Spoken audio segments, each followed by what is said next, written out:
What's up, guys? I'm here with a character guide for Mortal Kombat 11. Today we're looking at Cetrion. This is the character I've put the most time into so far. We're going to be covering her special moves, some of her combos, and then some more advanced combos you can get by stringing together some different things along with her fatal blows. So we're looking at the Force of Nature variation here. This is her first tournament variation. This is generally my preferred one. I think it gives you more zoning options. We'll get into that a little bit more later. But her other option I think is better for kind of more counter zoning, beating other zoning characters. But against most of the cast, I found Force of Nature to be better. So let's start with her special moves. First of all, she's got Hell's Wrath, down, forward, left punch. So this is just like a quick zap kind of thing. You can angle where it goes by holding forward or backward. You can angle how far it goes. You can also do it in the air, which is kind of nice. Jumping back with this catches people a lot. And then if you meter burn it, she'll do a second one. So this is really good for stopping people from jumping and also just pestering people who are trying to get in on you. But do take note that all versions of this are unsafe on block. So if the opponent is really close to you, be careful because they can punish you if they block it. Next up, we've got the Shattering Boulder, down back one. So this move makes a boulder come out of the ground and then she explodes it. And you can do it close, medium, or far, depending on if you hold forward or back. It can be kind of hard to get the far one. You just have to press forward really fast. There we go. You have to press forward, like, immediately when you press the button. But then you should be able to make it come out far. So this attack is pretty nice. It's actually safe on block, which is very good. So if you can force the opponent to kind of take this, something I like to do is, like, sweep into the exploding boulder, and they're kind of forced to take it because they're standing up into it unless they do a wake-up roll or something. That can be kind of nice. Or if you land like a basic string or whatever, you can set up the boulder off of that and punish the opponent for trying to jump or move or press buttons on wake-up. So this move I think is really, really nice. You can also do it in sort of strings. If you've trained the opponent to block, do it in a string, and then if they block the string, you're going to be plus on block. So it's pretty nice for that reason. I think this is a really great move that you're going to want to use a lot in sort of set play or Oki situations for sure. And if you meter burn it, it's going to do 2 hits like that and throw them really far full screen. So this is nice if you do it close to you. It basically ensures that the opponent is not going to be able to jump in at you. And you can see the second hit here, she actually sort of blasts a projectile forward at them. The range isn't crazy, but it can be really, really good if you're at this close range. Just do this. It'll stop them if they're jumping. And if they don't jump, it'll just kind of hit them and force them to block or get hit by that second blast. So really, really nice move. I think you're going to be using this one a lot. Next up, we've got the Bouncing Boulder. This is another kind of core part of her gameplay, I feel like. This is a pretty annoying projectile. As you can see, it takes forever to come out, but from long range, it's pretty hard to deal with. A lot of times, even if they jump, they're still going to get hit by it because the hitbox is so huge.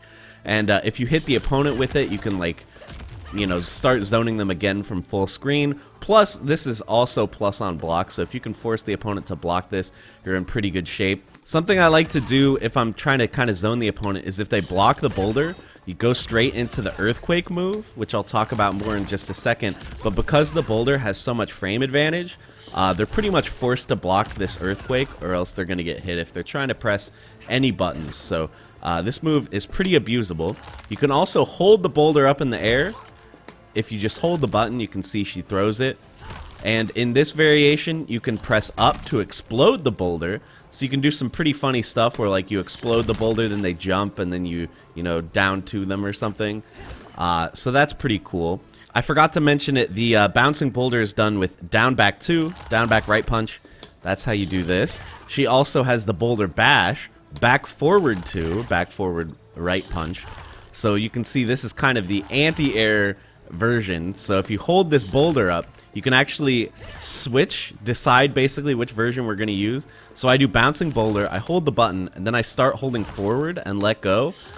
And even though I'm doing the input for Bouncing Boulder here, you can see I'm just doing Bouncing Boulder, but I can switch it into the Boulder Bash by holding forward. So this is really, really nice. You trick the opponent into jumping and then you throw this at them. And another nice thing is that this Boulder Bash is always a crushing blow. If it ever hits the opponent, the first time it hits, obviously, you can only land one of each type of crushing blow per match. But if this connects, it's always a crushing blow. So you can see against a jumping opponent, whoa, that does so much damage. It's like 30% of their life. So this always does a lot, but against an opponent that has already been crushing blowed by it, you know, it does a decent amount. Not as insane, but you're definitely going to want to try to land this at least once per match because the damage is just so insane. So you can bait people, get them to jump, and then throw that at them. So I really like this sort of gameplay she has between the bouncing boulder and the crushing boulder. I think it's pretty annoying for people to deal with, and you can definitely frustrate them and get a lot of damage on them while they're trying to get in. Next up, I already touched on this a little bit, Earthquake, down, down 3, or down, down left kick. So this is going to be a full screen low that tracks to where the opponent is. This is another kind of core part of her zoning gameplay. This move is really, really annoying to deal with. Plus, it's nice to use this in strings. You can mix the opponent up high-low. A lot of her strings have overheads in them, but instead you can go low and get a knockdown if it connects. But do note that this is unsafe on block, so if the opponent blocks this up close, they will definitely punish you for it. But in terms of annoying them trying to get in, this move can be really nice, especially when combined with the frame advantage that you get if they block your boulder. So another really important aspect of her zoning game plan. And then finally, we've got the Tendril Pull, down back 4 or down back right kick. So this attack is another sort of tracking attack for the opponent. This is a little less effective at zoning than her Earthquake, just because it's a lot slower, it's a lot more punishable if blocked, and it's a lot easier to jump over. But this has some really nice applications in combos. If you meter burn it, you can combo off it, so that's pretty sick. And another nice thing about this is for sort of counter zoning situations, if you're kind of both throwing projectiles at each other, a lot of times if you try Earthquake, you're going to trade. You're going to get hit by their projectile, and they're going to get hit by yours. But if you do the tendrils, a lot of times you'll just duck their projectile and get the full damage, and it won't be a trade. So that can be pretty nice as well. But primarily, I think this is more of like a combo move, and it's really, really good for that. It's one of her best ways of extending for damage, at least in this variation. We'll talk about the other variation in a little bit. But now let's talk about some of her combo strings here. 2-1-2. This one is important because it's safe on block. So even if they block it, they don't really get anything off it, although it might become their turn because you are minus. Or you can do 2-1-3. This ends in an overhead. It is unsafe on block, but a really important thing to note about this is that if you punish with this move, so if you punish using this string, you can see you get the fatal or the crushing blow, and then you can combo off it nice and easy. So this is going to enable a lot of her highly damaging combos are going to come from this. But again, you only get it once per round, so do note that. But definitely try to land this like every round, because you can get some pretty crazy stuff off it. So that is one of her more important crushing blows and one of her more important combos, in my opinion. Other important combos, 1-1-2 is going to be her fastest sort of punish combo. 8 frames to start up on that first one. Or you can do 1-1-4 to make the third hit a low. There's not really a mix-up here, per se, because it's only going to be a mid or a low. But if you have them trained to block, you can do something like this, which will then keep you plus on block if they continue blocking, or the same with the sort of boulder explosion here. If you basically have them trained to block forever, you can really punish that tendency by keeping yourself plus using her slower special moves. But if they're not trained to block yet, be careful, because they can just interrupt the startup of these slower moves. So you have to kind of know that they already like to block when they see this string. Another nice string is forward 2, 3, 4. So you can see here it goes mid, low, overhead. Cetrion is kind of starved for fast mids, I've found. Really, her only good ones are down 1, which obviously you don't get anything off this, or forward 2. So this one is kind of nice being a mid, checking the opponent if they're blocking low, And then you have a nice little mix up here where you can go mid, low, overhead, or you can go mid, low, low.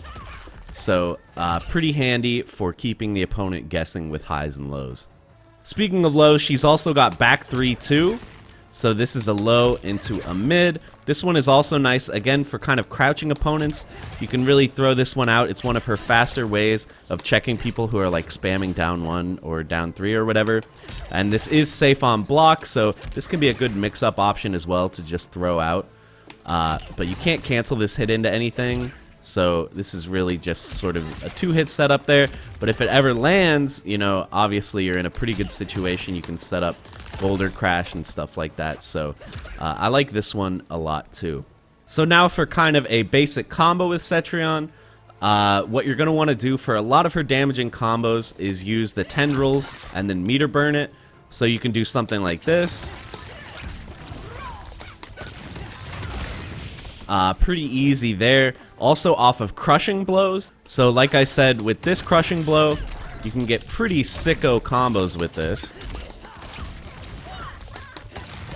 There we go. That's pretty nice. It's a nice third of their life right there just for punishing something that's unsafe on block. So I like that a lot. Similarly, with down 2, if you manage to get the crushing blow there, you can do something very similar here. Just like that. So off of her crushing blows, she can get some really good damage. But generally, I would say that Cetrion is not a very combo-oriented character. She's definitely more about utilizing her projectile game, keeping the opponent frustrated trying to get in, and using setups and that kind of thing. But when she does land those crushing blows, she can just do a ton of damage. So that's pretty nice. So I'll talk about her other tournament variation here for a second. This is the spring cleaning variation. The big difference is here, you have no access to the earthquake. You have no access to the boulder that comes out of the ground. Instead, you have this little shield. So this attack shields against projectiles, which is pretty cool. And another interesting thing is if you meter burn this, she'll kind of throw the wall at you. And if you do this after you've destroyed a projectile successfully, you get a crushing blow. So that's pretty sick. Lots of damage there. She also has down up, which will be a teleport. So again, really good for punishing people who are zoning. Or you can do down up down to teleport in the same place to kind of bait people. So I like that a lot too. Or down up forward to teleport far away on the other side. So really good anti-zoning options attached to this character. I like it a lot. Worth noting, she still has the 2 boulder throws, but she does not have the ability to hold them in this variation. You can only just let it go. You can't hold it or switch between them like you could before. So yeah, I think that limits her zoning a lot compared to her first variation. This definitely seems like more of an anti-zoning, more of a rushdown strat if you're going to be using this variation. And then the one other special move she has here is back forward 4, which makes these geysers come out of the ground. This is similar to the earthquake attack, except now if you meter burn it, you can actually combo off it. It holds the opponent up in the air. So if you meter burn it, you can basically go into whatever you want, including her fatal blow, her super kind of thing here. So that's pretty handy. Her fatal blow seems pretty good, I think.